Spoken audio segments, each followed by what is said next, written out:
Okay. Good evening. I'd like to welcome all of you to another edition of Online Adda at Majha House. This is a set of wonderful conversations and talks, discussions and poetry and performance that we are doing on this online platform. At Majha House, we believe that since our doors are not open to you and audiences cannot come to us, then we want to come to you and enter your homes and bring you all these wonderful evenings. Majha House is a physical space. It is our home in Amritsar. It's a home that has now become a public space. And we opened our doors to audiences in March 2018. It's a literary and a cultural center, and it's a liberal, non-intimidating platform which is open to all shades of opinion. We invite the best and the most brilliant of academics, thinkers, ideators, performers, poets, musicians to come and fill us with their magic. And this evening, to create this magic and to take us on an inspirational journey, we have Amardeep Singh, and he's joining us from Singapore. Amardeep spent 25 years of his working life in the world of corporate finance. And now, since 2014, he has found his passion, his junoon. He is the author of 2 stunning books on the lost Sikh heritage and has also made 2 documentaries. Currently, he is making a multi-episode series called ALLEGORY, a tapestry of Guru Nanak's travels. And this is the journey that he's going to take us on today. These travels through 9 countries, many of them being in conflict regions, is a fascinating one.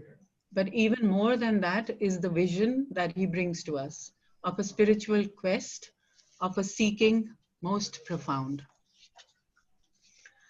The message of Guru Nanak is even more relevant today when we are witnessing a catastrophe, a disaster, a pandemic of epic proportions.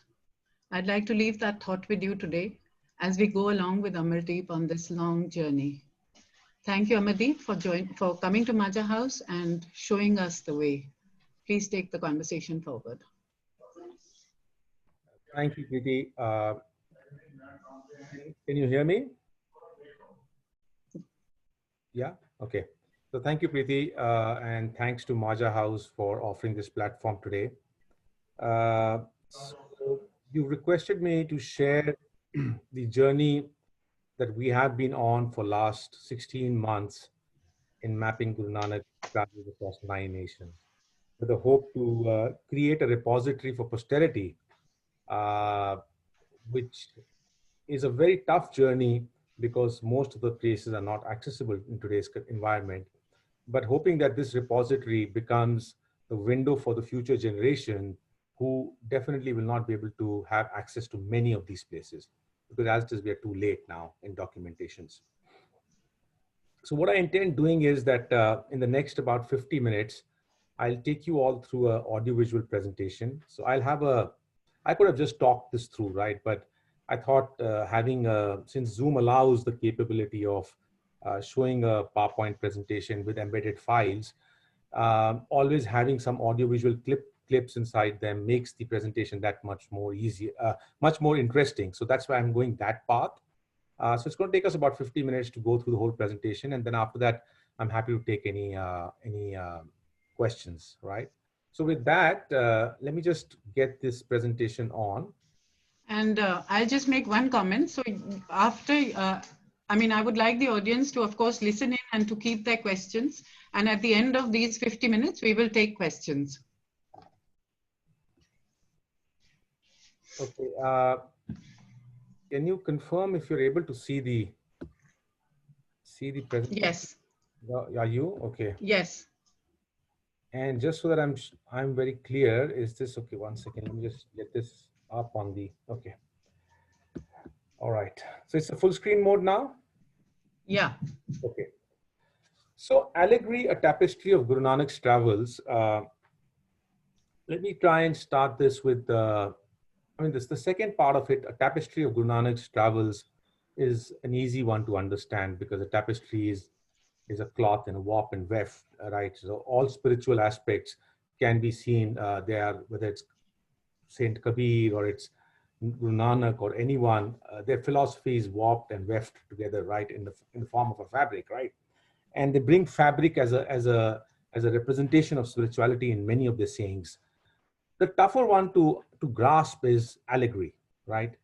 Now, allegory is basically, if you were to explain, it's an indirect indication. It's an indication to something that's not the core subject, but that gets you to that through a winding way, right? And if I was to say this in Punjabi, allegory te ek bahana hai. You know, I said this in my interview with Ravish Kumar was, Guru Nanak का सफर तो एक बहाना है, उनका फलसफा दर्शाना है. To unravel his philosophy, we basically are using the allegory as an aspect through his travels to bring forward the deeper quest that he had to actually impart in terms of what was his philosophy, right? Now he went on a travel for sure, and that tapestry we are going to trace in this multi-episode documentary that we are making, which will take us another 1+ year to put it together. But basically, all that he said at each place is relatively easy to kind of document if it comes from the documented traditions. We know what he said in Hardwar, we know what he said in Uch, we know what he said in Multan, and so on and so forth. But the allegoric aspect is intertwined because we have an opportunity here, visually what we are showing to the audience, in that to intersperse his philosophical messages, because people's attention will be there in the various sites that we are actually going through. And in that we can intersperse the allegoric philosophical message. And that's what actually the heading means, Allegory, a Tapestry of Guru Nanak's Travels.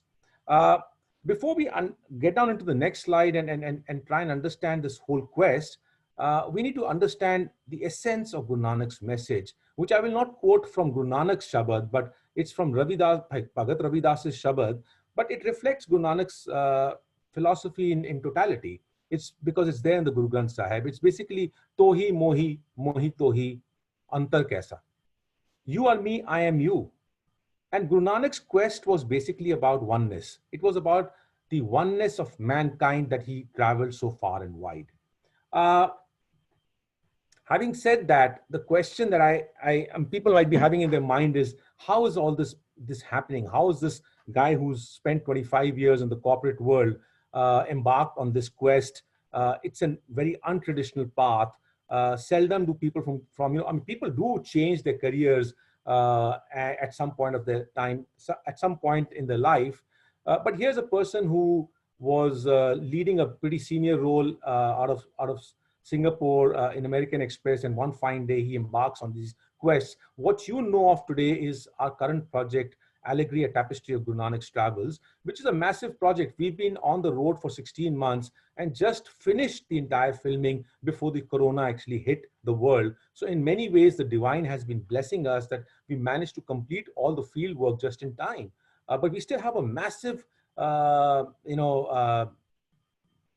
task ahead to basically put together the entire data in a 30-episode documentary.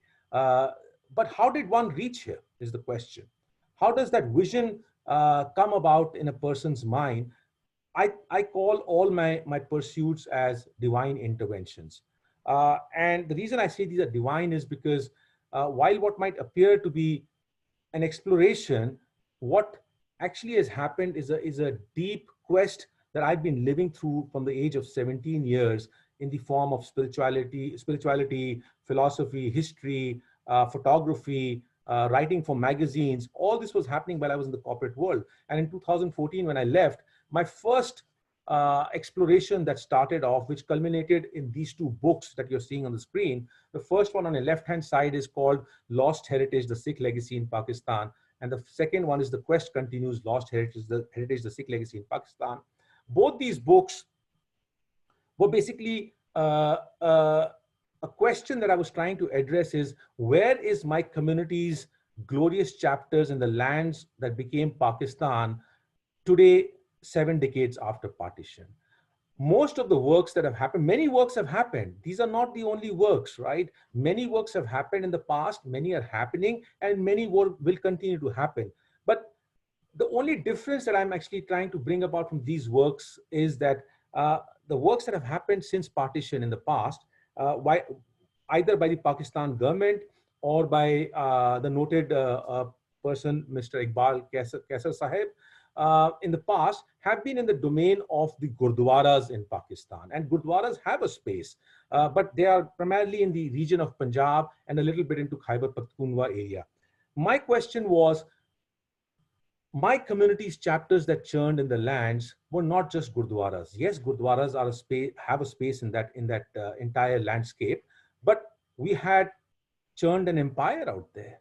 We had our glorious chapter of a Nanakpanthi culture that existed from Kashmir right up till down to Sindh and Balochistan. That's the intangible aspect. Art, architecture, so many various aspects. When you sum it up all together, it's not, the heritage is not just Gurdwaras. And that's the unfortunate thing, that today's mindsets, when we talk about Pakistan, tend to be all Gurdwara centric.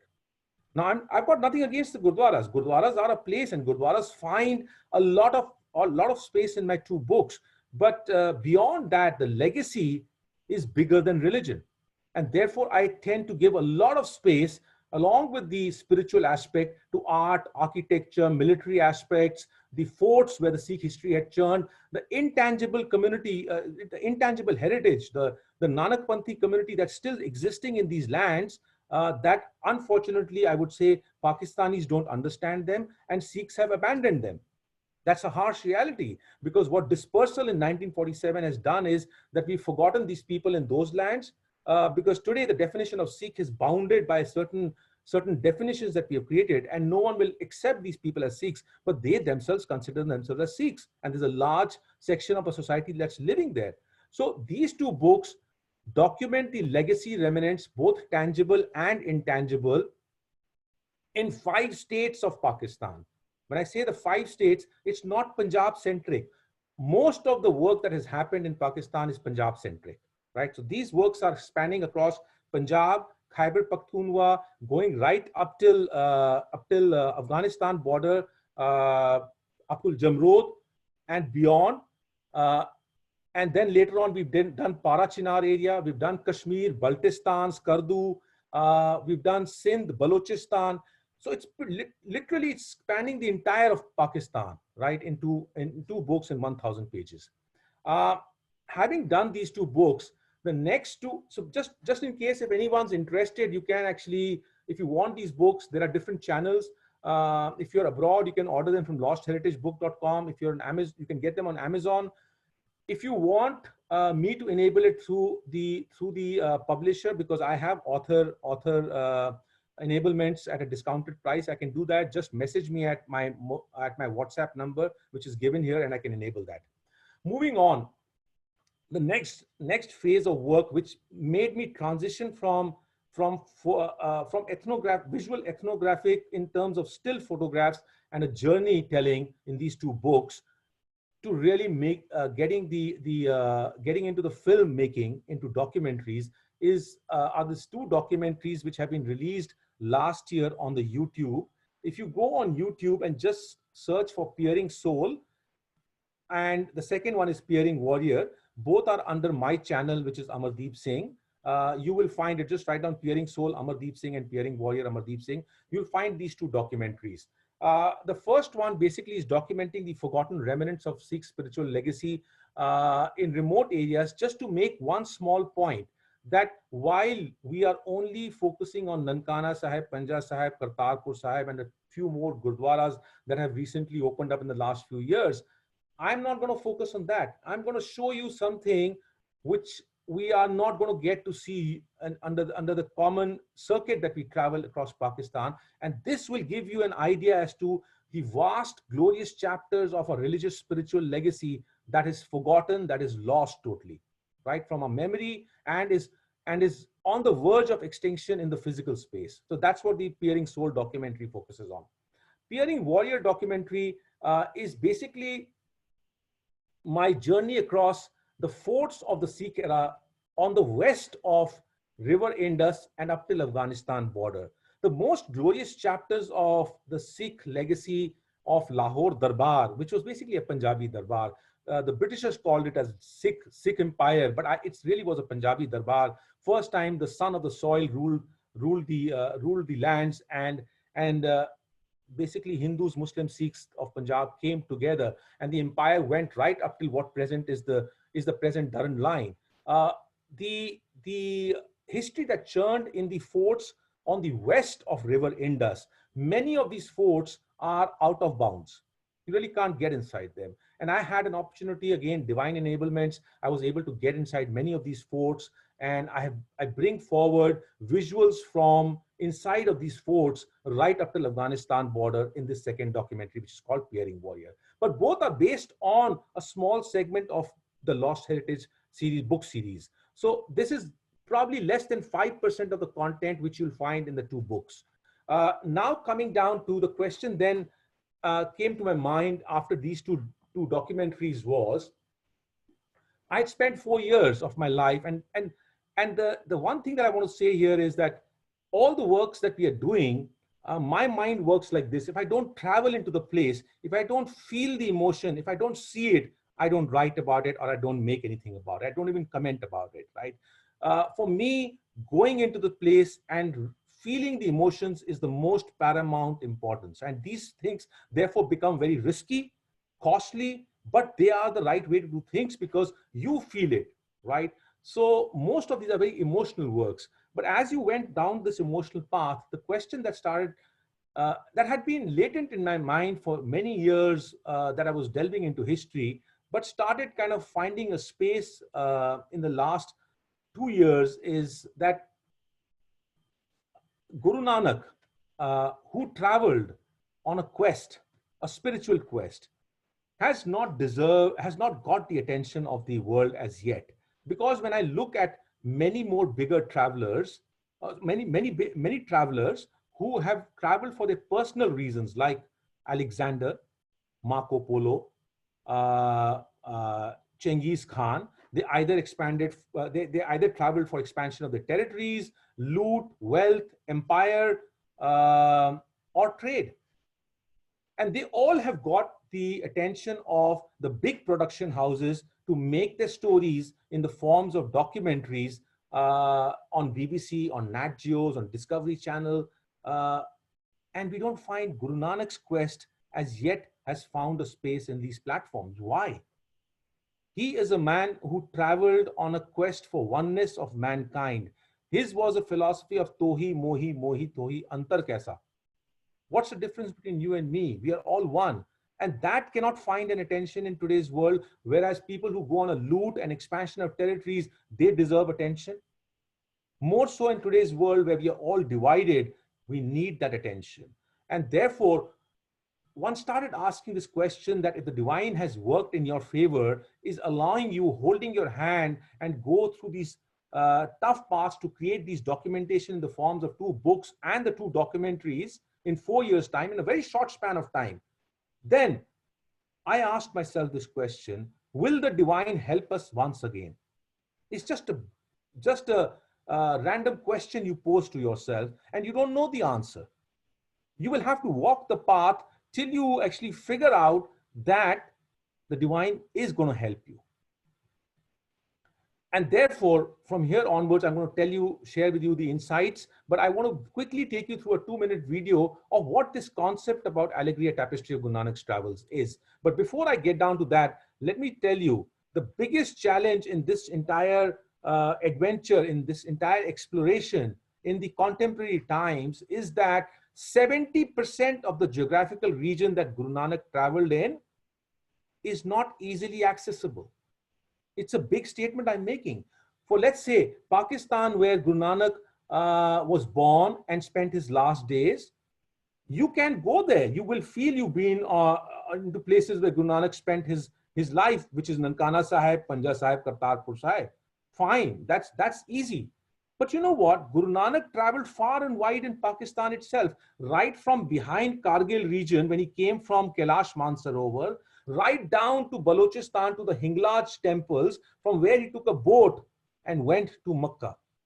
That entire landscape took him across Baltistan, Kashmir on Pakistan side, Punjab, Khyber Pakhtunkhwa, because from Afghanistan, when he enters inside, he enters from the place which is known as Parachinar, which is absolutely inaccessible even to Pakistanis. Very few Pakistanis can actually get inside there. So your question really is, are we going to limit Guru Nanak to show him to the world about his quest by just showing these 2 or 3 gurdwaras that we have been showing for many years? But is that what is Guru Nanak's limit? Is that what Guru Nanak is limited to? No, we wanted to actually stretch ourselves and say, we want to tell his entire story of his entire travel across Pakistan. I'm just giving you one example that in Pakistan itself, 97% of the region that he traveled to is not easily accessible. And then you come down to Afghanistan, Iran, Iraq, Saudi, Makkah, Medina. How will you get inside there as a non-Muslim? Tibet, and so on and so forth. When you take this whole landscape, 70% is inaccessible. That's the biggest challenge in this whole quest. And before we move forward, I just want to reiterate what I said earlier. We are talking at a time when our team has successfully completed the entire filming across the entire landscape, excepting for one small area, which is Ladakh and Kashmir. And I'm not too worried about that, because the moment Corona finishes off, Ladakh and Kashmir is the easiest portion to complete it. It'll take us about 10, 12 days and we'll finish it off. But by and large, we have finished the entire filming across 9 countries in about 15 to 16 months. So we are at a pretty comfortable stage. But to stitch it all together is a massive endeavor of 70 terabytes of data to be stitched together in probably 30 episodes to tell the allegoric reference of his story through his actual travels. What he said at each place is a massive storytelling that has to yet happen, right? So I'm going to start this in a 2-minute intro to the entire documentary.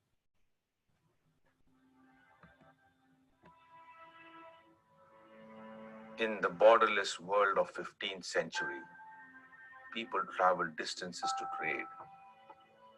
Rulers invaded to expand territories, and Nanak glided across the geographies to spread the message of humanity. During his travels, Guru Nanak covered a large geographical tapestry, which in the 21st century comprised of 9 nations: Pakistan, India, China, Bangladesh, Sri Lanka, Saudi Arabia, Iraq, Iran, and Afghanistan. To break barriers across faiths by engaging in spiritual dialogues, Guru Nanak visited numerous Islamic, Sufi, Buddhist, and Hindu sites. Between 15th and 16th centuries, the universal narratives of Guru Nanak's travels were rendered only through oral traditions. In the 17th century, the oral narratives were strengthened by documenting them in the form of books, known as Janam Sakhis. Today, in the 21st century, the Janam Sakhis are forgotten, and division of geographies as sovereign nations have made many of the historic sites inaccessible. Thus, there is a compelling need to explore and fill the sites visited by Guru Nanak so that the faded memories can be kept alive. Allegory, which means the revelation of a hidden meaning, is a tapestry of Guru Nanak's travels. It will be the first documentary of its kind to chronicle the vast expanse of sites across 9 countries that were visited by Guru Nanak. Through an exploration and documentation of these sites in the 21st century, interspersed with narratives of the past, the universal message of Guru Nanak will continue to glide through generations. So that gives you a sense of what we're trying to attempt. But before we go forward to really talking about what our experiences, so I just want to actually share about what our experiences in this journey is, because the documentary will come in about a year plus. By next year end, it'll come out, and you will see the entire journey unfolding in that. But the whole purpose today is to share with you the exploratory experiences that we have had. But before I get into that, I want to actually spend a moment here, because I think what the message I want to give in this slide is very important, and I try and give it in every session that I do speak in, is that the more I get to know Guru Nanak, I was born, I was conditioned from my childhood days to believe in what the society told me, what my parents told me, what the preachers told me, and I thought that was correct. Till I realized one day that we are being told something which is not true about Guru Nanak. And I want to actually put that as a first thing to start with.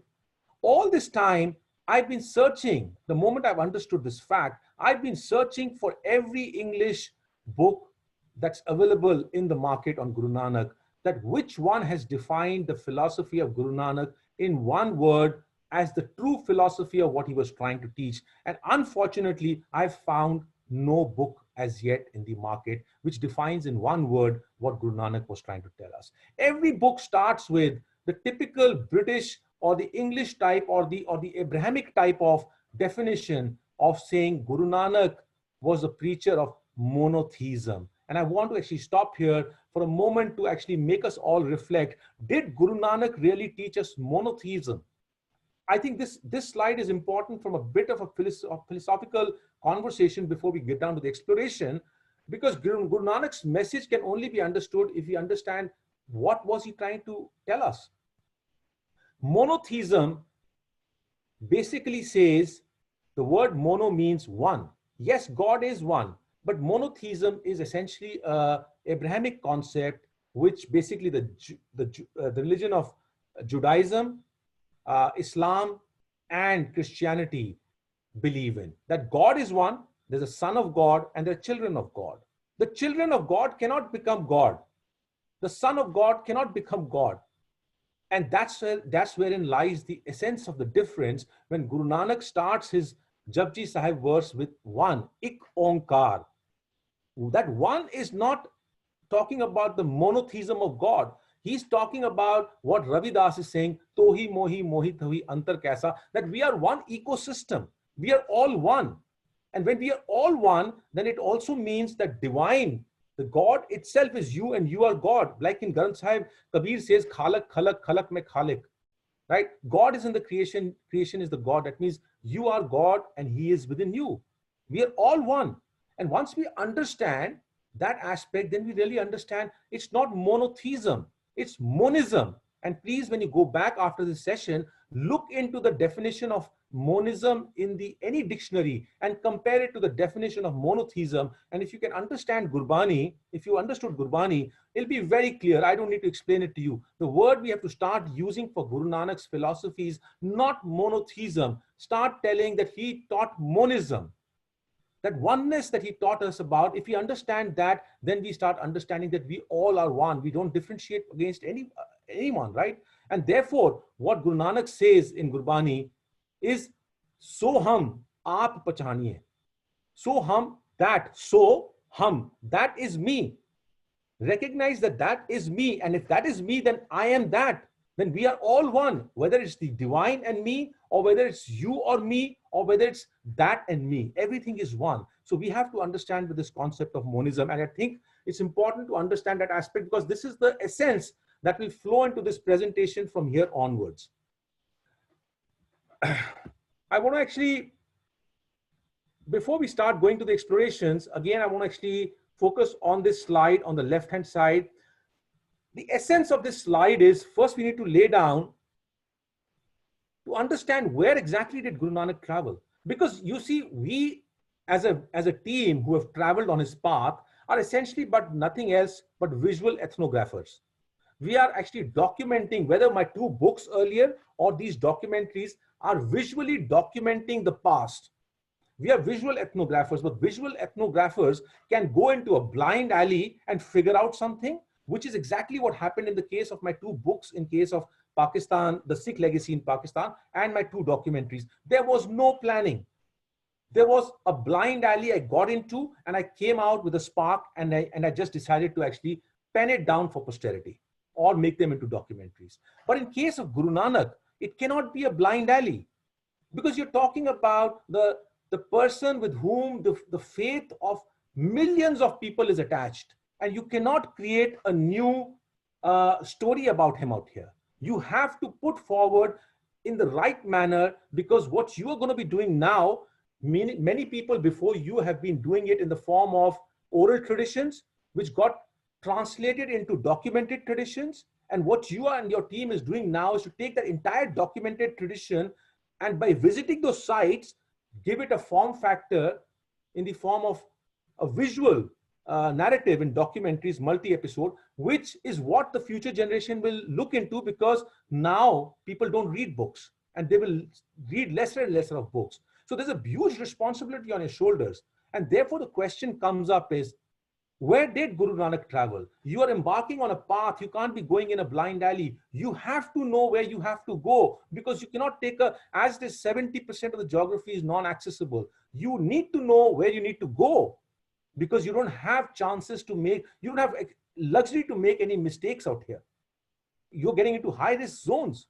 So you need to know where you have to go. So how would you actually establish that point, that where did he travel? And the one point that I want to make on this slide is that if you look at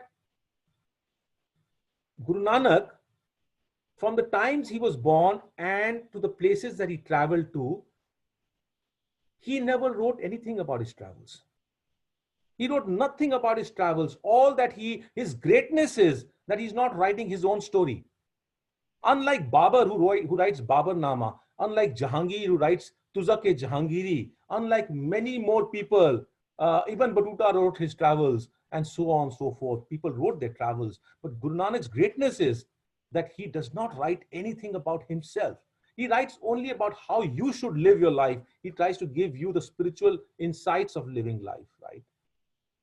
And the closest he gets to writing anything is when he writes about Babur's attack in Punjab. And there also you got to keep in mind, he does not tell you where is he based at that point of time that he's writing this. We do say that he wrote it at Ahmedabad, because our Janam Sakhis tell us that, but he's not saying that. He's saying in his writings in Gurbani, Khurasan khasmana kiya, Hindustan daraya.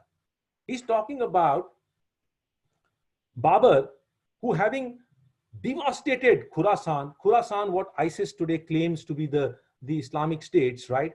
Having devastated that area, now comes into the lands of Indus. And in Punjab, he creates the fear amongst the people. All right, that's a historical evidence. He's giving us a spiritual guidance through this tragic historic event, because Babur did not differentiate between a Hindu or a Muslim at that time. There were no Sikhs that time. For him, it was the people of Punjab who were trampled and massacred for loot, right? But Guru Nanak does not tell you where did this incident happen. We say that it happened at Ahmedabad, but Guru Nanak does not write it. So how do you then make a story of Guru Nanak by going to which sites? It's a big problem. So therefore, we now have to look at how did his story come down. So if I was to summarize this whole thing, I've put some blocks here, I'll go through them. But one thing I want to say is that Guru Nanak in present modern time is continuing to travel. Before I get down into these smaller things, what you'll find in this timeline, the only reason I've laid out is that as we progress in time, the more and more you look at the evolving literatures, you'll find Guru Nanak's narrative has a lot of differences, variances, and he continues to travel more and more and more. To the extent, if you look at the modern times, in the WhatsApp and in the Facebook universities, he is reaching every second, third day some new place.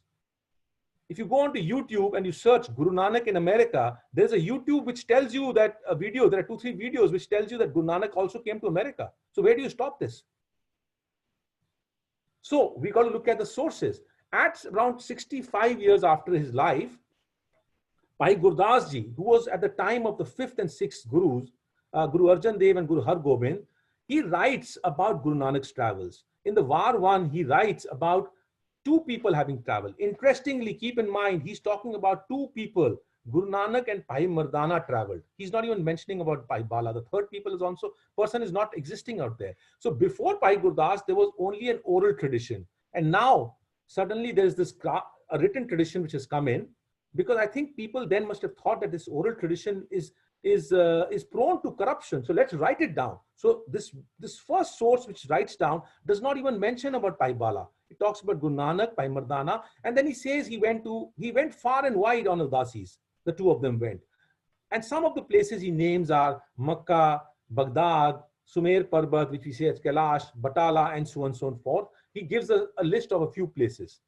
But it's not big enough to say that you can make an entire documentary out of it. Because his works are going into many other gurus till that time, till Guru Har Gobind Ji.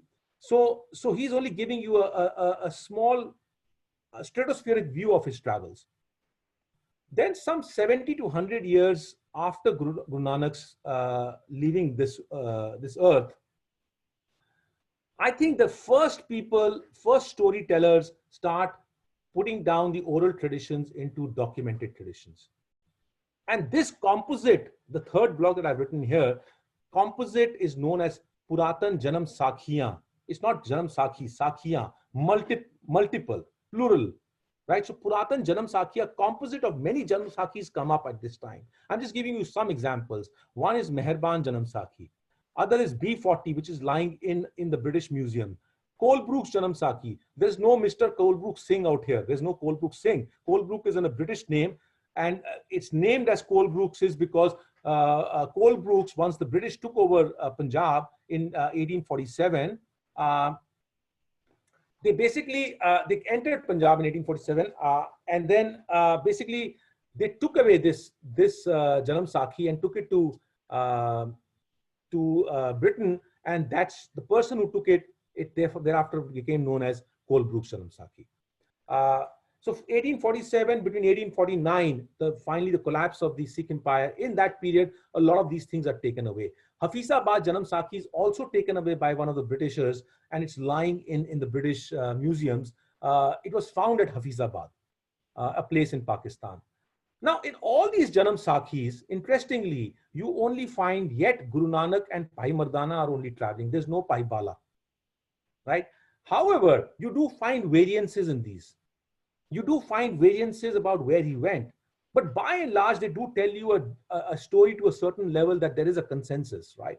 But the most interesting thing that I want to talk about is that Meherban's Janam Sakhi, the Sikhs have kind of disowned it because Meherban was the son of Prithi Chand, who was the son of the fourth Guru, and there were succession issues inside at that point of time. So this got branded as a work of the Meenas, and it was kept aside.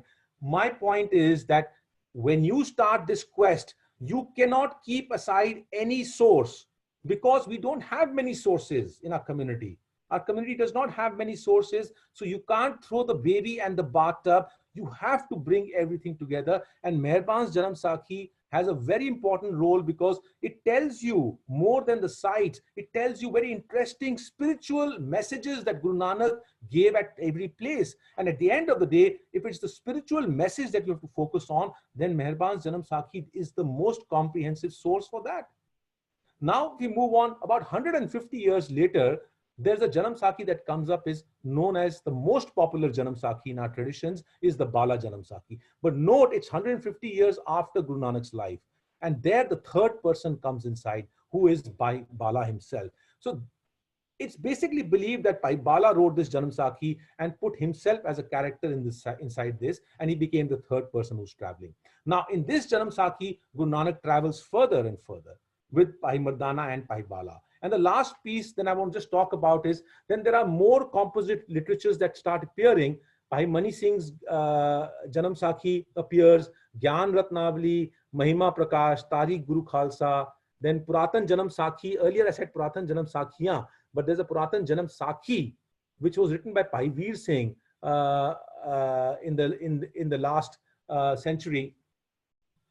And in that, he's basically taken the help of Colebrook's and Hafizabad Janam Sakhi, and these are the composite of works that are there. But to move on from here to the explorations part, the only piece that I want to actually again reiterate is that Guru Nanak continues to travel even in present times, and he's appearing in more and more newer places. So it's a very complicated thing. So how do you come to terms with as to what's the area that you're going to map out? Now, we are not here, we are, as I said, visual ethnographers. I'm not here to do a PhD in the subject of Janam Sakhis. We know enough to say where the indicators are. There are people, we have to, information, knowledge comes in layers, and we have to leverage knowledge. We don't have to recreate knowledge. There are many people who have created knowledge. There are PhD theses that have happened. There are many works that we have read, and we have therefore selected the most appropriate work, and that we are just, as visual ethnographers, saying, this is what makes sense. And that work is of Dr. Kirpal Singh, which we are following. And as we are following that, the reason that resonates to me is because I've walked the path in Pakistan. I've walked from Lahore to Pakpatan, and I've always wondered when I was walking as to, there are so many of these sites lying in these small villages as Chota Nankiana Gurdwara. Chota Nankiana Gurdwaras were built in the Pakistan region in the memory of Guru Nanak's travel to those places. This is as per the oral tradition. It's not mentioned in the Janam Sakhis, but people have kept in the oral tradition. And the path from Nankana Sahib to Pakpatan is a long path. The question is, where did he stop in between? And therefore, when you map in with the oral traditions, you find the route from Nankana to Pakpatan, where Baba Farid's place is, does go through these villages where Chota Nankiana Gurdwaras, the remains of that are still existing there. And I've documented them in my books, right? So when you look at that, and you look at many of these PhD works that have happened, the only person who's making sense on that direction is Dr. Kirpal Singh. And I therefore said, we are going to follow Dr. Kirpal Singh's Janam Sakhi, analytical Janam Sakhi traditions, and basically give a visual context to that. So that's how we've come to our selection of the source. Now let's move forward and take you through to the exploration. So let's start with the first country, Pakistan. Now, when you look at Pakistan, I'm showing you some dots here, which are on this are not very big, but if you see on the top of north portion of Pakistan, Skardu. Now, when Guru Nanak is coming from Tibet, he is coming through that region. From Skardu, right down in the south, along the Arabian Sea, you see the points known as Son Miani and Hinglaj. These are the points when he takes a boat from and goes via Son Miani into Hinglaj and then into Makkah. He stops at these places. So this whole region of the dots that I've given are some of the places that he's stopping at. Now, when you look at this whole maze of dots, the one thing that stands out, Guru Nanak's travels, if you have to really understand the essence of it, you have to go outside the Gurdwaras, because there were no Gurdwaras at the time when Guru Nanak was traveling. Guru Nanak was on a quest. Guru Nanak was traveling to sites of people of different faiths. He himself says, "Kich suniye, kich kahiye." Right? So he was listening and he was imparting. It was a two-way process.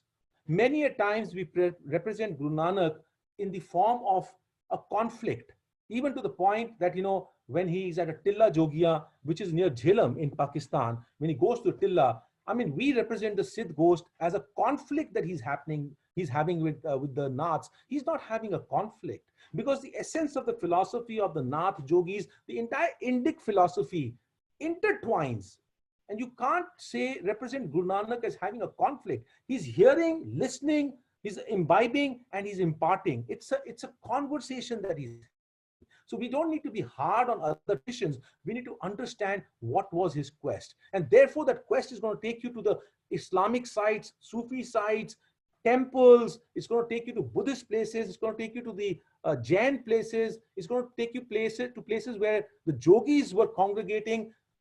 You will find yourself that if you have to understand Guru Nanak, you have to go beyond Nankana Sahib, Panja Sahib, Kartarpur Sahib, what are shown on the right-hand side, where the entire memory today in Pakistan is limited to about Guru Nanak.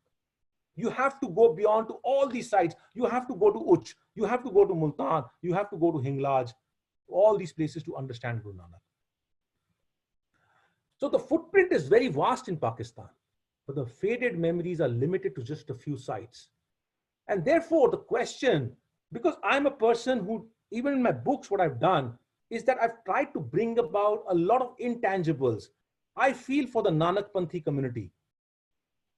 I feel for them because maybe some other day we can talk on this platform just about Nanakpanthis of the Indus and defragment the entire Indus culture to understand what the Nanakpanthi culture was, where the fragments are. But when I walked into these areas, I've dedicated 110 pages to the Nanakpanthis, the intangible aspect across Pakistan that I've seen. The problem is that the books are seldom read. Even if you presented them in the visual form, very few people get them. That's the biggest challenge. The form factor is not very easy to get to the people. But in my mind, I've always heard about the Nanakpanthi traditions across the Islamic faith, across the Hindu traditions. They were all basically Nanakpanthis. And I would ask myself in filming this Guru Nanak's travels through Pakistan, is Nanak yet alive in Pakistan?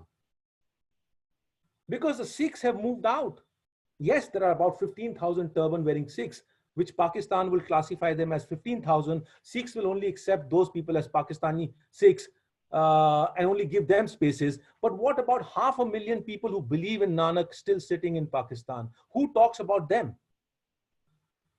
Who talks about the descendants of Bhai Mardana in Pakistan who were ousted when 1947 happened from East Punjab because their faith was not the Sikh faith or Hindu faith? As much as Sikhs and Hindus were ousted from West Punjab, they were ousted from here. Yes, they were trying to save themselves. No one knew that this line will become so hard that it will destroy cultures and traditions and places. They all left with a hope that we will come back. This is the descendants of Bhai Mardana, Mardana's family, and in Lahore. And I remember in 2014, when I first went to Pakistan and I was at the Dera Sahib Gurdwara, and they were performing, they performed for just 15 minutes every Sunday at the Dera Sahib Gurdwara where Guru Arjan Dev Ji got martyred. And I was sitting there, and after they performed and they were leaving, I went and met them and I said, Baba Ji, tusi manu apne ghar leke chalo, tuhade naal gallan karniyan ne. And the old man who's sitting on the extreme right basically said, Puttar, ghar te tenu leke chalan, ji aaya nu. लेकिन बुरा ना money लैके नहीं जा सकता. So I looked at him and I said, Baba ji, क्यों? He says, पुत्र तू पग पाई हुई है. साड़ी गलियां में कोई पग वाला आया नहीं मुद्दता को. This is 2014. Thereafter, I didn't ask him ever. I went many times in my research, right? But finally, last year in 2019, February, when we were in Pakistan, I asked him again. I said, Baba, ਹੁਣ ਤੇ ਅਸੀਂ ਗੁਰੂ ਨਾਨਕ ਦੀ documentary ਬਣਾਉਣਾ ਹੈ ਆ ਉਹਨਾਂ ਦੇ ਸਫ਼ਰ ਦੇ ਬਾਰੇ ਵਿੱਚ ਤੇ ਉਹਨਾਂ ਦੇ ਨਾਂ ਦੇ ਕਰਕੇ ਤੇ ਸਾਨੂੰ ਜਗ੍ਹਾ ਆਪਣੇ ਘਰ ਲੈ ਕੇ ਚਲੋ ਨਾ. And then he opened his gates at his home and we went, and this is we filming them on their roof. But you know, the beauty is that this is February 2019. Last year was Guru Nanak's 550th. And he calls me up after a few months and he says, Puttar, kamal ho gayi. मैं क्या, what happened? कहते यार तू आया ना पुत्र, उस तो बाद ये 550 साल ਦੇ ਅੰਦਰ बड़े सिख आए ने, बड़े पग पाण वाले आए ने. ਹੁਣ ਸਾਡਾ ਵੀ ਜਿਹੜਾ ਝਾਕਾ ਸੀਗਾ ਨਾ ਖੁੱਲ ਗਿਆ. We also became we were no more afraid because no one said anything, right? And he says we started getting them home, and what we find now is that no one says anything. And that's the beauty of this, that when we start talking, we break barriers.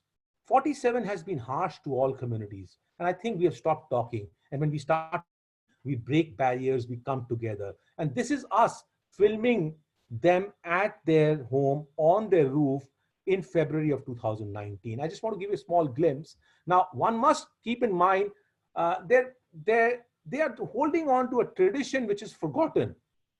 They are Bhai Mardana's descendants, but they are day laborers. Because the irony was, the people who were listening, the patrons, went away from Pakistan. And these people who were the ones who had to give the art were thrust into this place where there was no one there. So they've been holding on to the tradition in a vacuum. For their day-to-day living, they are day laborers. They are daily wage laborers, right? So for them, we must salute that they have held on to a tradition. They could do much better in the singing, but this is kind of got distance from them because of the need of the stomach. Play this.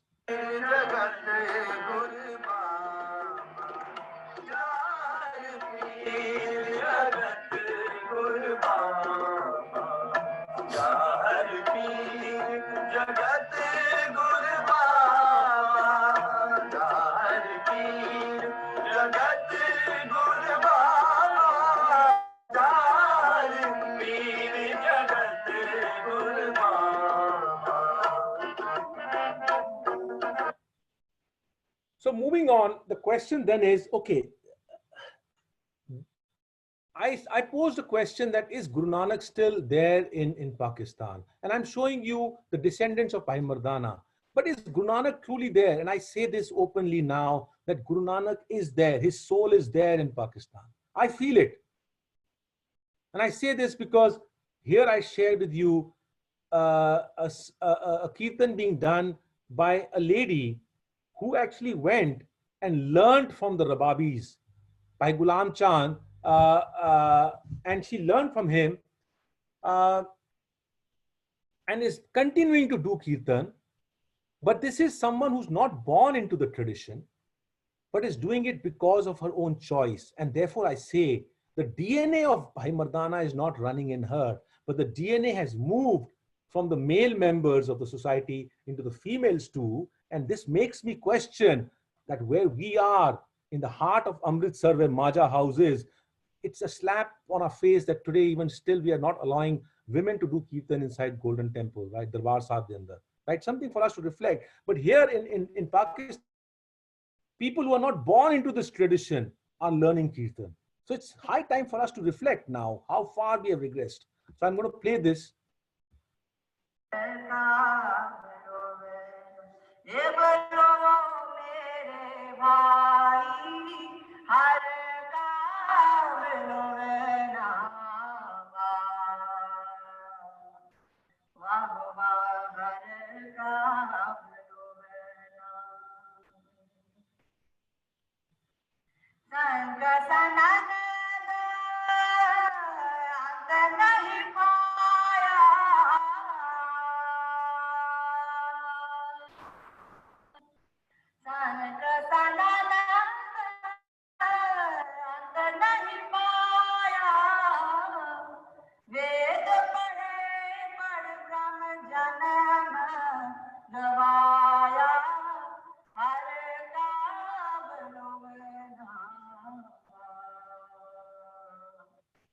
Salima is doing this kirtan without the aid of any instrument. Note that, right? She is far, far ahead of many of our own kirtaniyas, far ahead, who need the lathi of an instrument. This is what, when it happens, when it comes out of your heart, it can only happen when Nanak is yet alive within you, right? I want to show something about, again, talk about Nanakpanthis. You know, there is a huge Nanakpanthi population in Pakistan, and I've dedicated a significant portion of my book to them, right? Because to me, anything that you do about heritage in the name of monuments is absolutely incomplete if you can't infuse humans inside it, if you can't infuse emotions inside it, if you can't infuse culture inside it, it's absolutely worthless. Right? So the contemporary aspect has to be infused inside it to bring about what was left 7 decades back has now been forgotten. But where does it stand today? And as we go down the Indus belt and we come, and I've shaded this, 50 kilometers east of Indus and right up till the Afghanistan border along the Quetta, what I've shaded along Sindh and Balochistan, there's a significantly large population, the people of the Indus belt, who, if in India, will be simply called as Hindus by us and by everyone, but they're all Nanakpanthis, be it Santosh Kumar, be it Bansri Lal, be it Dada Reva Chand. Dada Reva Chand in Shikarpur, when he undertakes a project of translating 24 volumes, in 24 volumes, the entire Guru Granth Sahib in Sindhi, to give the explanations, when actually, and prints 2,000 of each copy when there is no reader there. It tells you how passionate he's about Nanak, right? This entire culture in 1947 was thrust from the Indus belt into the Gangetic belt. And this is where I say, to understand this entire belt of Indus and the Nanakpanthi culture, you need to defragment this entire geography into multiple segments, because Nanak ties it all together.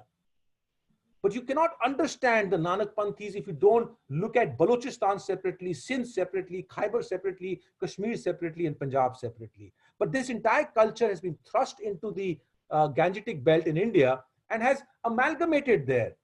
Today we are divided between Sikhs, Hindus, and Muslims, and so on and so forth. But in the Indus belt, they were all united. And let me show you this particular video, my humble request, don't pass any judgments on anyone, because we are no one to pass judgments. I am reporting what I'm seeing. I am not trying to tell you what's right or wrong. If you want to believe it, believe it. If you don't want to believe it, it's up to you. But videos and the messaging that you're seeing is not wrong, because all that I'm showing you is something that we have observed and we've captured.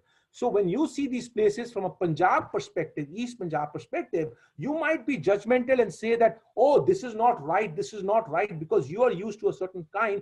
Respect these people for the culture that they are in. In this village, there are just 5 Nanakpanthis yet staying. In 1947, everyone left. A darbar is standing. 5 Nanakpanthis are holding on to a culture. So don't pass judgment on them. Simply observe them.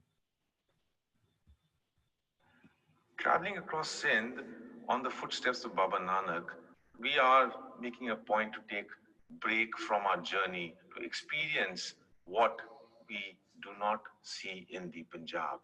Punjab, where Guru Nanak was born and preached the universal brotherhood, we have forgotten in those lands. And we find in Sindh, even though the communities are scant and a few people remaining in some villages, in this darbar, we are finding the Sindhi, in the Sindhi script, the Guru Granth Sahib, in the Gurmukhi script, the Granth Sahib, plus the Bhagavad Gita kept there. The beauty of this darbar is seen in the frescoes on the walls. Guru Nanak's fresco on this wall. Sindh is a place where faiths amalgamate. While the Punjabi Sikhs may find this to be unacceptable, but this is the beauty of the Nanakpanthi culture. They are very syncretic and they accept Sufism, Sikhism, as well as Hinduism. Guru Nanak and his philosophy remains to be the central fulcrum in these remote villages where you barely find 1 or 2 people holding on to the philosophy of Guru Granth Sahib. Let me move on to Afghanistan. Afghanistan is a culture, is a country that has been war-torn for last 30 plus years. At a time, I want to make one statement. From the river Indus in Pakistan, the more you move towards west, basically from East Punjab, as you start moving westwards towards Afghanistan and enter Afghanistan, the boundaries between what we call as Sikh, Hindu, and so on and so forth all vanish. Everything is Nanakpanthi out here. Everything is Nanakpanthi. Everyone goes to a Gurdwara. Yes, other aspects of the cultures may exist and they have a space, but Nanak is the integral part. And the more you move westwards of River Indus, the more prevalent that is. And therefore, when you enter Afghanistan, it is predominantly a Nanakpanthi culture. But it is getting fragmented like in East Punjab. Now, in Afghanistan, we had to travel through very, very tough terrains. Kandahar, Ghazni, Kabul, Jalalabad. You see the dot here of Khost.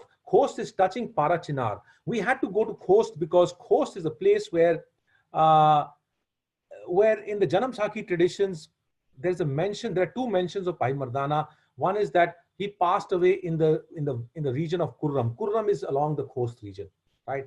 And the other narrative says that he went with him till Kartarpur with Guru Nanak, right? We don't know what is right or what is wrong, but we want to give the space to both the narratives.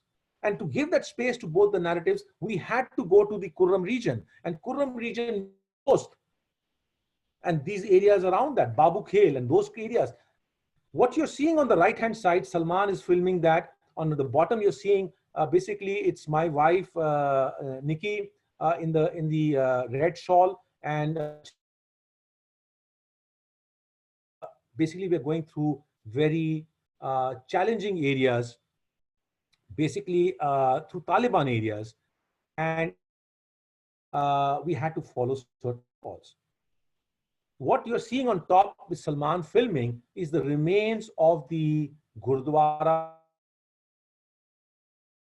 Nagar word itself should make you think that how big a population of Nanakpanthis would have been existing. The Prem Nagar is a very Indic kind of a word. And this is the Gurdwara shelled in the wars and finished, right? And when we reach there, I must bring about this particular slide as the next one. On the left-hand side in the screen, the Begum Khalida sitting with an AK-47. At Khost, Begum Khalida sees a turban-wearing Sikh, and she comes out of her home and she's surprised and she's quite delighted that a Sikh has. And she basically gives, who's less than 17 years old, and she tells him, go take care of them, whatever they want to see, let them see, and come back and get them home for lunch. Now, I'm looking at that, I'm saying, this is a territory where the oppressed and the oppressor are all holding AK-47s. But that boy does his duty, and we come back at home, and Salman, who's a videographer, says, Amardeep Sahab, aaj to acha phase. आज अगर खाएंगे तो गोली लगेगी, नहीं खाएंगे तो गोली लगेगी. But Khalida was beautiful. We had meal with her. But this is the Prem Nagar that she was reminiscing, recalling when everyone was living together. Today, there's no Nanakpanthi sitting there. All homes are abandoned. Everything is finished, right? But she treated us well. And the reason I'm telling you these stories, because these are stories of oneness.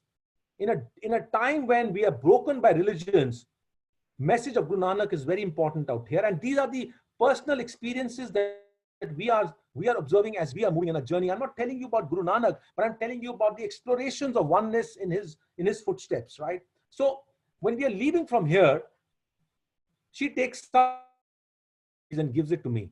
And I couldn't understand her dari. So basically I gave it back. Someone translated and said, Mother, I don't need it, right? And she got very offended and she throws it on me and she says to the person who translated it, basically what I was said is that, tell this person to go back. His beard is flying all over. His socks have got holes. He should go to Kabul and buy a new pair of socks. Now, to me, that's a motherly love and affection. That's a love and affection for who we are beyond our religious boundaries. We are in a war-torn zone. We are risking our lives. You could be a collateral damage in this place, right? And I'm not telling the stories that we went through. There are a lot of stories of danger that we went through, but that's not the focus out here. Let me focus on the message of oneness. And on the right-hand side, you see this person. A lot of people say that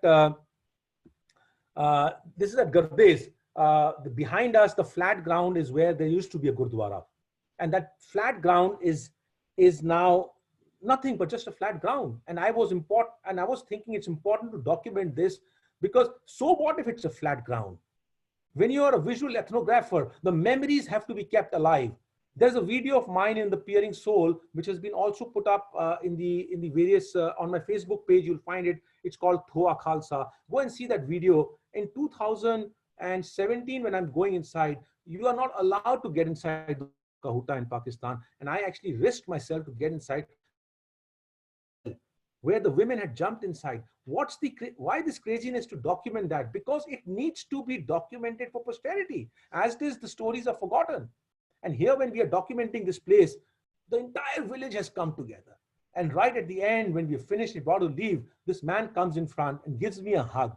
And you know what he tells me? And this is the message of oneness. He says, come back. Come back and build this Gurdwara out here, because I want to relive my childhood days when I used to come here and eat langar. Now, to me, that's a very profound message of Guru Nanak's oneness, that he remembers even today of his childhood days when he used to eat langar out here. So to me, that was a takeaway out here. When we were in Kabul, we went about, this is that same Gurdwara where recently that attack happened on the Sikhs just a few months back. This is that same Gurdwara where they were all shot dead in that attack. When we were there, we went about in search, looking for, we wanted to bring in the message of oneness that's beyond yourself, right? It brings in the faiths, right? Interfaiths. Till 35 years back, Muslims of Afghanistan, the musicians used to come to Gurdwara and do kirtan. Like Bhai Mardana, these are not descendants of Bhai Mardana, these are local musicians. And we went around and searched for them, and we came to know that the person who used to do kirtan there, he's no more. So we found his children and we requested him, if you can recall something and just for the purpose of documentation, give us a clip. And he said, I've forgotten. As a child, I used to go there. So we gave him a few days. We said, why don't you try and remember? And then he came back to us. And in this Gurdwara, then we brought him inside and we recorded this Shabad. It's with the Rabab. You don't see the Rabab being played, but that man on the right-hand side is playing the Rabab. I just want to play this and move on.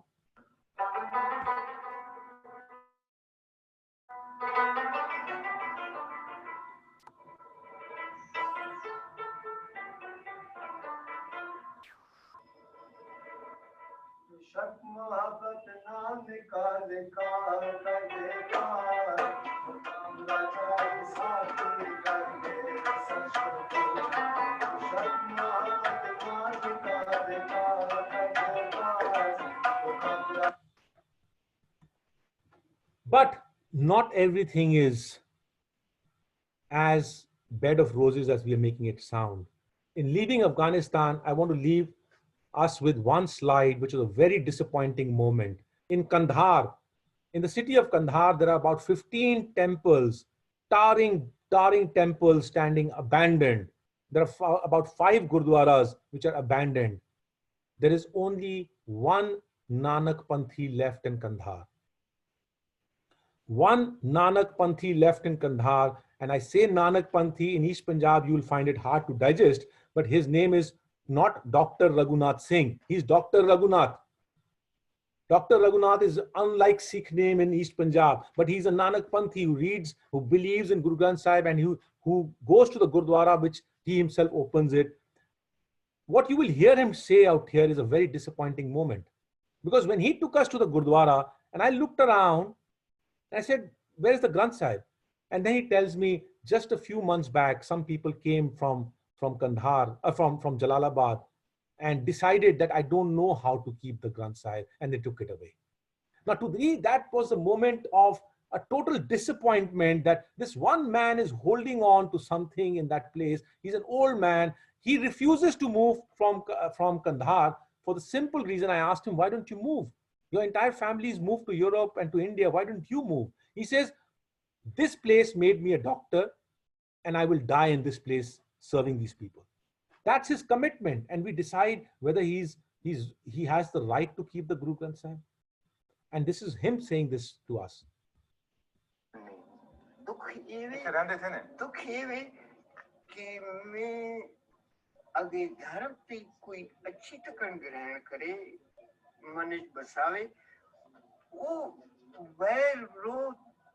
बुराई कुछ समझना नहीं नादान लोग जो समझदार लोग नहीं ये सारा दुख है सारी जगह चाहिए दुख है. Note, he still says nadan log ne. He doesn't say they're ignorant, he's saying, right? He's not passing judgment. I'll quickly bring this to an end now. In Sri Lanka, when we reached there at Kurukal Madam, Pongal celebration was happening. This family invited us for home. And interestingly, in the oral traditions, they told us the oral tradition in the family still says that there were 2 people from Punjab who came to this village. And 2 people from Punjab, we can guess, but the narratives do tell us about their travels through this region. So this is us having meals with them at Kurukal Madam in Sri Lanka. Iraq, I must point this out, is that Iraq, Guru Nanak traveled from Makkah, Medina and Saudi via Najaf, Karbala into Baghdad, which was the old Hajj route, right? The land route. At Baghdad, he basically spent time with Abdul at the place of Abdul Qadir Gilani, and then he met Sheikh Belol. At the place where Sheikh Belol was buried, where they met which is now a Qabristan, there was a Gurdwara that was built by the Punjabi forces that were there in Iraq in the First World War period. That Gurdwara is shelled now, it's finished, right? Going there and filming itself was quite an experience. I mean, that going there was quite a risky affair right now. And we did go there. The entire land is been taken over by the Sunni board. And I mean, we were told that you could get into a problem there. We landed there and we were struggling how to film. And then suddenly the divine intervention happened. This gentleman, Abu Yusuf, appears, and he then holds my hand and, he says, come, I'll help you. And later on, we came to know he's the grandson of this person on the black and white that I'm showing out here. He's moving out, he's coming out of the gate of the Gurdwara of Iraq, Gurdwara in way back. And he tells us that this was his grandfather who was the caretaker of the Gurdwara at Baghdad. And he says, I was born here and I grew up playing in the premises of this Gurdwara. But he helped us actually film the entire piece in Baghdad. But we also filmed in Karbala, Najaf, and all that was a different risk angle to it. But in Iraq, I thank him because he appeared from nowhere to help us, right? Iran, again, Iran was a very tough country. All I can say is, this is a taxi driver. When he heard our endeavor, he stopped his car and he went into a masjid, basically saying that I want to pray for the success of the mission. All I can say is that Iran is an isolated country. To film in Iran, it's next to impossible, and especially if you have to fly drones and other things, it's an impossible task. 2 months after we did that, there was an Australian couple that went there and they got caught and they're still behind bars there, right? So this is the country that we're talking about. Saudi, the problem in Saudi is the faith-linked accessibility to Makkah and Medina. And we managed to get our stuff done out there. This is Salman and my wife in the deserts of Arabia. Tibet, and then I'm bringing this to an end. Tibet. Guru Nanak and Bhai Mardana traveled from Himachal into Tibet and come into Ladakh from the Pangong Tso side. He has a dialogue with the Siddhas at the Mansarovar and Kailash. To go to Kailash and Mansarovar with a filming crew, the challenges associated with filming in China and that too in Tibet region, for a person who is the guru of the people of majority of the people in India, when Dalai Lama is sitting in India, you can imagine how challenging it is. It's an impossible task. So you just had to do it. You didn't have to ask permissions, you just had to do it, right? And we did it. We just did not do the Kailash Mansarovar. We also we also traveled westwards right up till the Himachal border, and we've completed that, and also gone up till the Ladakh side from that side, and we've done that. But I must say the message of oneness out here is at that altitude, somewhere around 19,000-20,000 feet, Salman was hit with altitude sickness and he could not hold the camera. And I remember at one point, me and my wife were thinking that we need to abandon this mission, and we decided that let's go back because we can't risk his life. And that time, Salman turns around and he's throwing up, he's vomiting, and he says, Amardeep Sahab, itne mulk kar liye, ab isko to karke hi chhodenge. To me, that's the message of oneness. We took risk, but with a very heavy heart, huge risk. We didn't know what could have gone wrong, but God did save us. He came out fine. We were all fine. But in that moment, if Salman would have said no, probably Tibet would not have happened, right? And when I look at the faiths of the people, I say it's Muslims, Hindus, Sikhs working together, right? And then I'm looking at Bangladesh, and I'll not play this video here, but Bangladesh, the Guru Nanak Darbar Gurdwara at Dhaka. I mean, 95% of the people who come for langar on every Sunday there or every Friday there is basically all Muslims. And to me, that's the message of inclusiveness.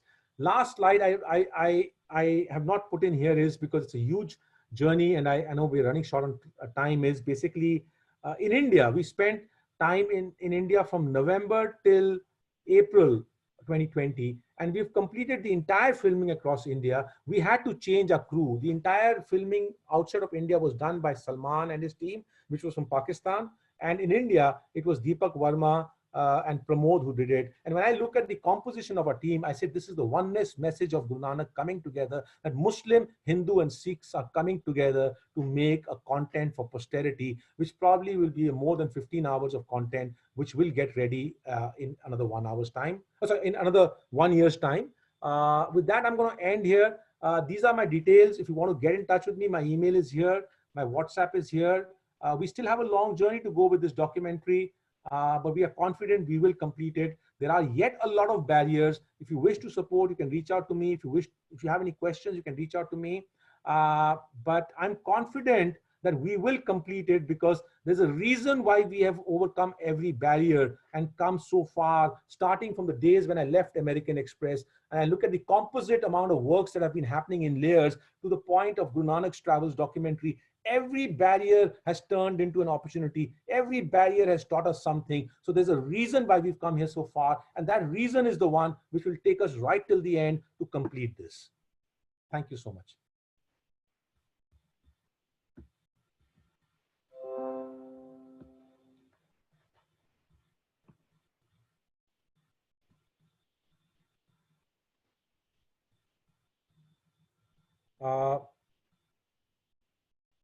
Sorry, Preeti, will someone come on board? I don't know what to do next. Yeah. Yes. Thank you very much. Thank you, Amardeep. That was absolutely riveting. It was such a fantastic talk, and the visuals only made it richer. And all your stories, really wonderful. I think we've had a full house, and even now we've got a huge number of people who are still logged on and who are totally engaged with what you've been telling us. And I've been seeing all these really, all the comments that have been coming on the chat, which have been full of praise for the research that you've done and this presentation that you've done today. Gurleen, do we have any questions now? I would request people to actually raise their hands if they have a question. And then we can ask you to speak. I'm letting Gurupdesh. Or otherwise, just, I mean, I did ask people to put their questions into the Zoom, into the chat room, but they haven't done that. So I guess we'll just have to, we'll take 3 questions and then we'll have to wrap. So 3 questions. May I humbly request one thing before we take on the questions? Can we just request people not to express their emotions, but be focused on the question? Gurleen, we'll take 3 questions, okay? Okay, yeah. We have Gurupdesh to start with. Am I audible? Hello, am I audible? Yeah, I can hear you. It's a bit disturbing. Yeah, I can hear you. Okay. Yeah. Thank you very much for this very, very illuminating talk. I think we are overwhelmed with the information that you have given. But my basic inquiries are 2. One, can you just tell us any particular book which actually gives us the cartography of Guru Nanak's travels? Kripal Singh you mentioned, but I think I would like to know a little more about that. Who has given us the exact or very close, say, semblance of the cartography where Nanak went? That's my first question. Let me repeat that. I have given you the source. I've given you the primary source. There is actually no primary source because Guru Nanak has written nothing, as I said, right? It's all, you can get these Janam Sakhis and you can keep reading them.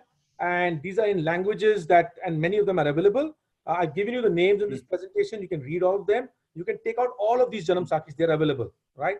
And you can choose to go that far behind, or you can look at the works that have been assimilated by people who spend their lives on them. I have read a lot, but I can tell you for reasons that I have stated earlier, Dr. Kripal Singh's Analytical Study of Janam Sakhi Traditions, that's the name.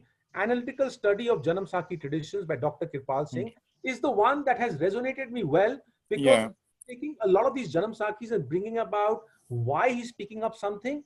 And also when I've walked in Pakistan, I've seen the oral traditions matching with what he's telling. Yeah, thank you very much.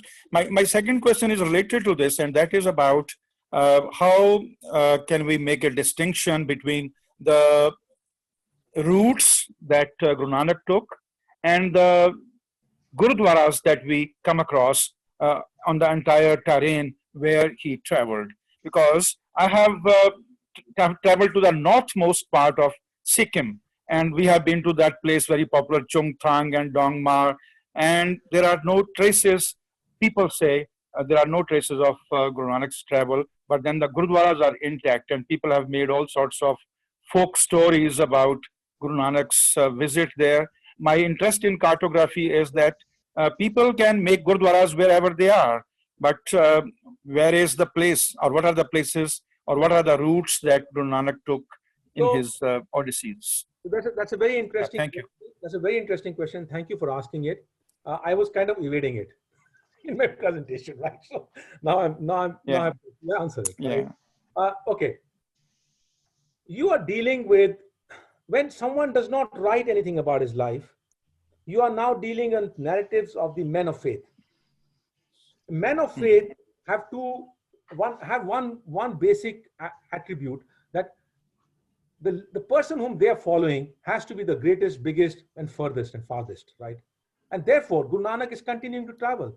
I mean, you're talking about India. I've already made a statement earlier that Guru Nanak has reached America. Just after this call, have a search on YouTube, Guru Nanak in America. He's already reached there. I've already given the answer to you, right? Now I'm going to give you India-specific answer. The northeast places that you're talking about do not find mention in the oldest Janam Sakhis. We have drawn, Dr. Kirpal Singh's Janam Sakhi tends to take about 100 years worth of text and draws a line there. He does talk about other places, but he gives you rationality. That's where he draws a line, right? In that, these places find no mention. Now, it might hurt people's faith that suddenly you're saying that. Even the question that one has to beg to ask is that, is Guru Nanak worthy only for denting rocks and digging wells? Guru Nanak's philosophy is so deep that it can dent the ego of your heart, which is harder than a rock. It can drill a well inside your heart. He doesn't need to keep drilling wells at every place, right? But we have reduced him to a drilling machine. Yeah. Yeah. And he's appearing everywhere, whether it be, now you look at Pathar Sahib, right? Now, Pathar Sahib, Gurdwara is built in 1970s by Border Security Force. Right? In the 1970s, you look at the records of the army. When was that Gurdwara built? 1970s, when the Border Security Forces, Border Roads Organization is making that road, they make this Gurdwara there. Between mid-1970s and 2019, Guru Nanak is pretty much residing there now. Yes, Guru Nanak is residing as a person in monism everywhere in the world. But that's the question. Everywhere we go, we've got fables of he used a datun here and he planted it and suddenly a datun tree comes out. So what does it teach me? What is the allegoric message that it teaches me? I think that's the question we need to ask. We are treading on a very dangerous path, dealing with people of men of faith, and always there's danger out here. But yet, I think if we do the things right, Guru Nanak needs a right projection in the world so that the future generation continues to embrace him with full arms and learn from his philosophy. I think 2 or 3 people have asked you when the documentary will be complete. They've been asking in chat.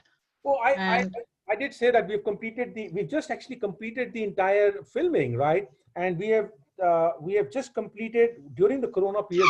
We just completed the entire recording of verses of Guru Nanak, and we have got some other verses we have to record of allegoric meaning.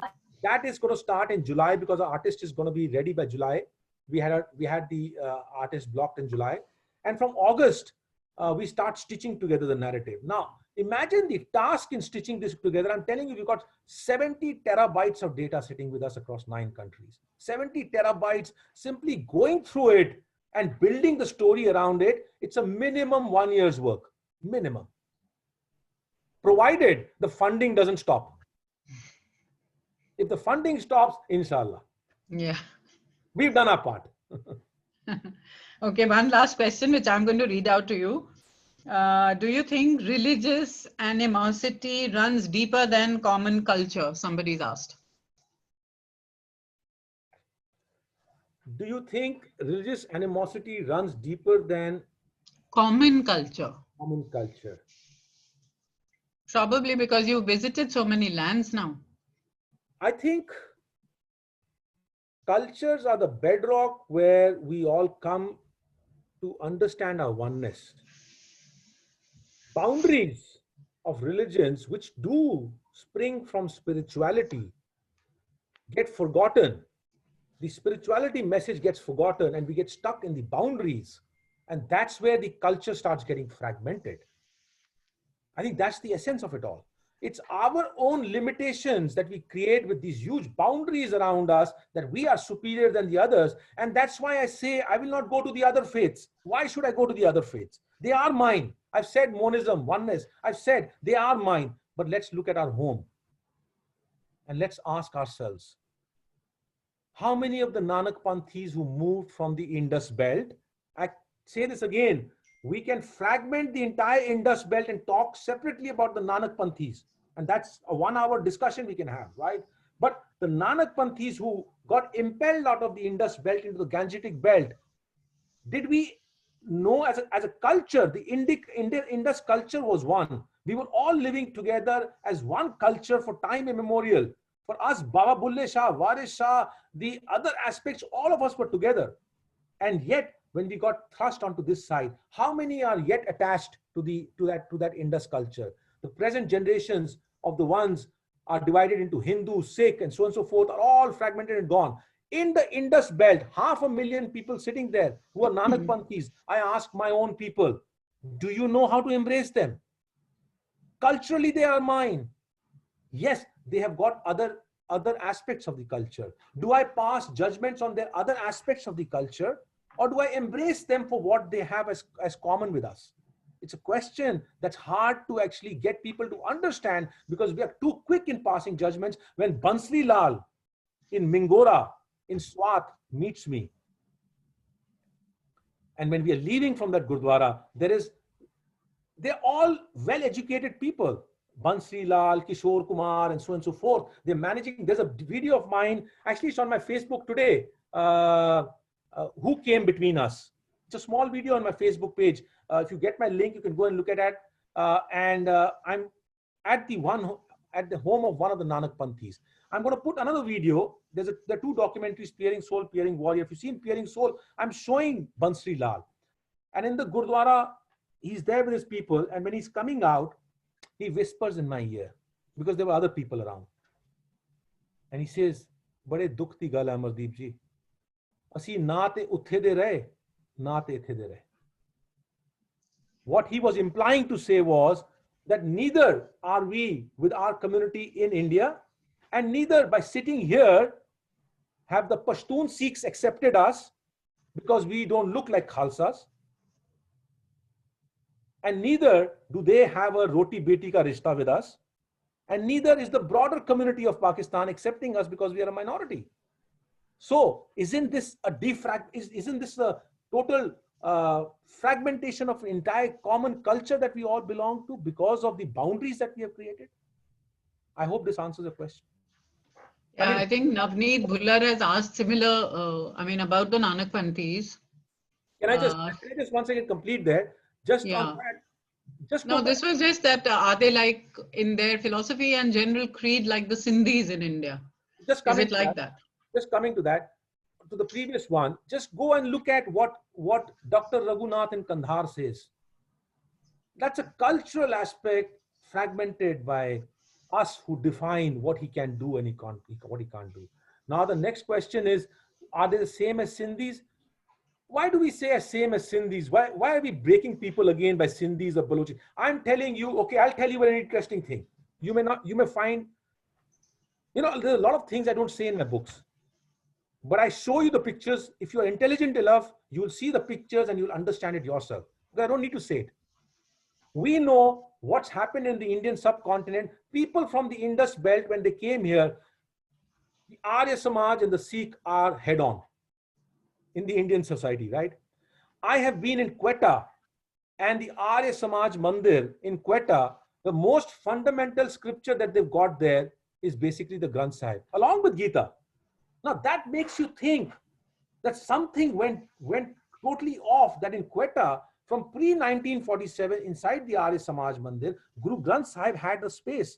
And then now here, when you look at, we are loggerheads. So basically, I will not say they are same as Sindhis.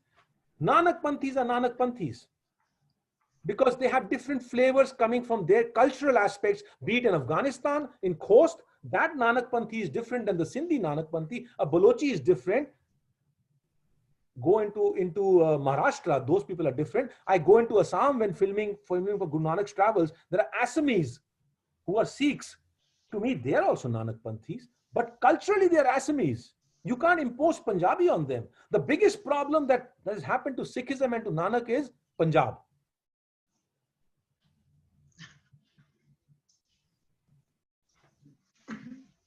Thank you. I think we'll wind up now because and you've given us a fantastic talk and we've had some really good questions as well. Thank you very, very much, Amardeep, and thank you very much, audience, for being here and being so engaged with the talk and with the remarks that I've been seeing and the questions that have also come up. I would like to say that please look up our website, www.majhahouse.com, and see the kind of projects and things that we are doing, that we were doing in the physical space and that we are continuing to do now. And send us your coordinates so that we can also put you in for all the forthcoming programs that we have. Once again, thank you. Can I just take a minute to just close this? As we are closing down, I just want to humbly request, I've said a lot. I'm a very passionate guy. I say a lot, right? I'm not a preacher, right? I'm not trying to convert anyone. I'm not trying to tell anyone to do what you have to do, right? Do what you have to do. But don't, all that I've said, pick up the good things that you want to pick up, because I'm seeing it. I'm walking the path. I'm seeing a lot of things, right? Pick up what you want to pick up as good things. And if there are any things that don't resonate with you, leave it as my flawed interpretations, right? Leave it there. But there's so much of goodness that we need to anchor on. Pick up that. All right. Thank you so much. Thank you.